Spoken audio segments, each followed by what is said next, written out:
It's a couple days after Easter, so that means I'm going to be making ham bean soup with leftover Easter ham. I bought the Hearst brand. This was $3.50. I could have bought the generic for $1.99, but I really like the seasoning packet. And so, plus I really like this brand. And if you've ever cooked beans before, you know that most of the recipes you want to soak it the night before. Butterscotch. This is a new foster kitten that I'm still training to not get on the counters. She's learning, but not quite there yet. Anyway, I soaked these beans last night. I'm gonna rinse them off and drain them. So for this soup, I'm going to, use the beans, cut up an onion, and then cut up the rest of the ham that's left over. And then this is ham stock. This is 4 cups of ham stock that my husband made yesterday from the ham bone. And then I've had videos on making stock. If you've never made stock before, you just boil down the bone that has meat still on it with onion, carrots, celery, and a couple spices. And you just cook that down for like 4 hours and then drain everything. And you get this nice stock. Pretty easy. The only thing, it's time consuming, but overall it's an easy process. And so we ended up making like a huge stock pot. I was able to freeze like 16 cups for future meals, but this is 4 cups, and I'm going to add 4 cups of water, the beans, the onion, the ham, and then boil it for about an hour and a half. I like cornbread to go with the ham bean soup, so we got this Famous Dave's jalapeno cornbread. Is Famous Dave's a St. Louis chain or Midwest chain? I don't know. I think it's Everywhere.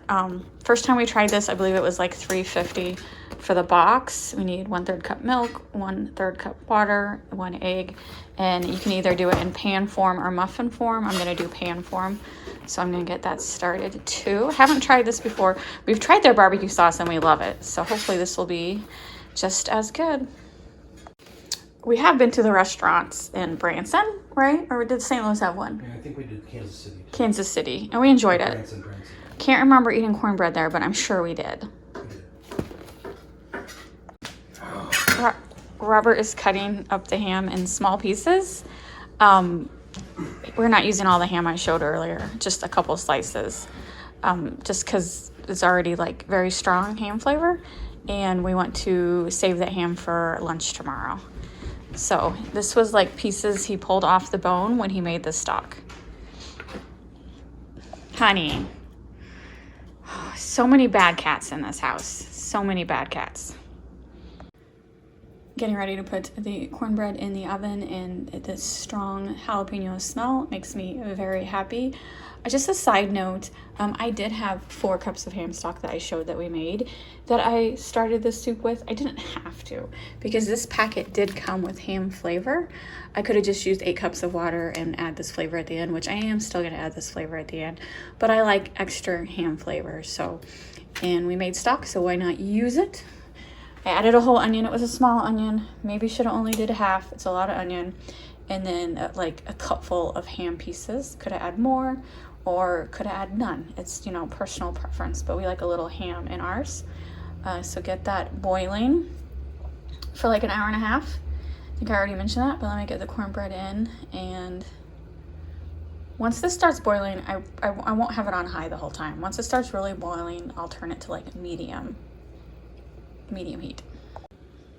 I'm also putting the lid on my pot. I don't necessarily recommend it. You can cook it without the lid, but I have cats, lots and lots of curious cats, so I tend to put a lid on everything.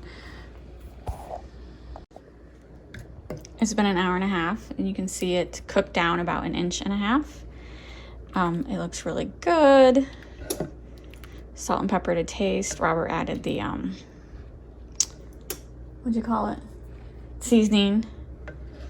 And cornbread is done. And I forgot to turn the oven off. It was done 20 minutes ago. Hate when I do that. Anyway, we are ready to eat it. So Robert grew up calling this bean soup. I grew up calling this ham and beans. We got the cornbread. We have some onions left over from dinner last night. And so how I ate it growing up, So Robert eats the cornbread on the side with butter. When I was growing up, we would, I guess my grandma made much drier cornbread because this is very moist.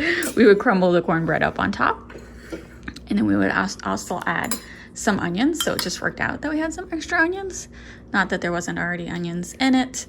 And that's how we would eat it growing up. Robert says he remembers putting ketchup in his. As a kid. Apparently, my grandma was pretty bad at cornbread, or my mom, because theirs was always dry. This is super moist, so I don't know that I'm gonna. This is awesome. I don't know that I'm gonna crunch it up because it's absolutely very soft. So let's see.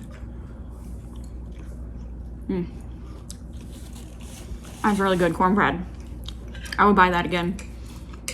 It's sweeter than regular cornbread. It's sweeter than regular cornbread. You have to like jalapenos. It's not overly spicy, but if you're not a fan of jalapenos, it's gonna be too spicy for you. But it's absolutely delicious. Definitely would buy that again. All right, let's taste the soup. Is this a soup or is this a stew? Soup. Soup. I don't know. Maybe it's stew to everybody else. I don't know. We eat it as soup. It's delicious. It's absolutely delicious.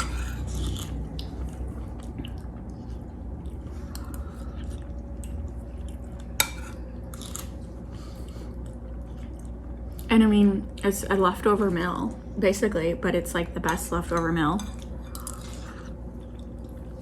Because you use your leftover Easter ham, or Christmas ham, or Thanksgiving ham, or ham just for the heck of it.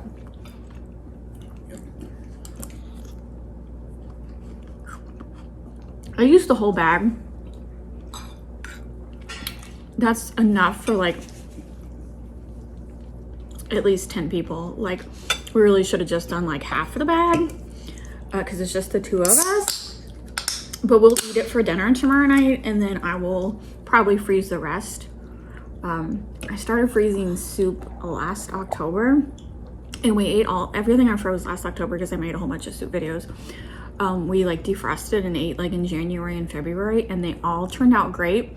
So most of them I just had to add a little more water, like a cup or two of water to them.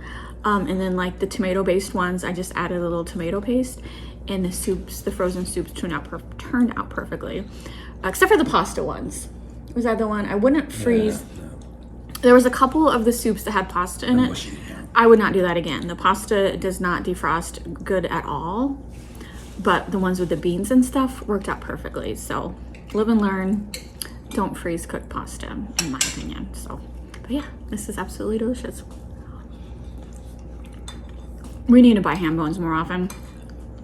So there's a store in St. Louis called Honey Baked Ham. It's everywhere. What? It's everywhere. Everywhere? Everywhere. There's two or three locations in St. Louis. And I've talked about this before, but I'll say it again because, and I'm not sponsored, we pay for everything, but it's worth it. So they sell ham bones, depending on the week, on the sell, and how heavy it is. It's between $8 to $14. And it's not just a bare bone, like there's pieces of ham still on it, like lots of ham still on it. So if it's just two people, it's like absolutely perfect. So yeah, it's, you know, we need to get one of these once a month because they're absolutely delicious. It's not everywhere. It's only 10 states. 10 states. So if you have one, and then so what happened was like last Christmas, you had to buy one, get one free ham bone. And so we ate one for Christmas. No, I'm wrong. We ate one for Christmas, and then we defrosted this last one for Easter, and it was absolutely delicious. And it was enough just for two of us because this Easter it was just me and him, and it worked out perfectly. There's 507 stores. 507 stores. So yeah, look it up. And they're open all year round, not just the holidays. But they're very busy at the holidays, but they're open all year round.